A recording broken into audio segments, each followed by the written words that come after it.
هر وقت که وام میگرفتیم تا میفهمید میومد آشتی. این وام 5 تومانی هست، تا وامو گرفتم اومد آشتی. خدای محمدو بهمون داد. این وام 10 تومانیه که همین که جور شد سرکلش پیدا شد اومد آشتی. خدای مجیدو بهمون داد. باز دوباره قهر کرد رفت. همین وام 20 تومانی چقدر دویدم تا جورش کردم. بله یادم. تا همونو جور کردم باز دوباره پیدا شد. خدا این دو دختر رو بهمون داد.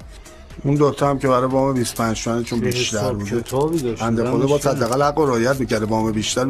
خب شما خواهر ما شانس آوردیم منابع وام ما محدود بوده وگرنه چی می‌شد؟ الان 200 تا دیگه بچه اینجا بود. شما که میدونستی برای وام میاد چرا آشتی می‌کردی؟ وسط همین آشتی بعدم وسط همین آشتی الان برو یه چک ازش بگی. یه بار دیگه آشتی کن.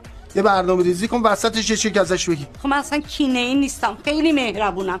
یه جوری میومد آشتی میکرد که من نمیتونستم بهش نه بگم. شما برید حالا یه فکرایی میکنیم ان شاء الله. بفرمایید خانم 10 تومانیه مون بیا همون برو نه 10 تومانیه برو قربونه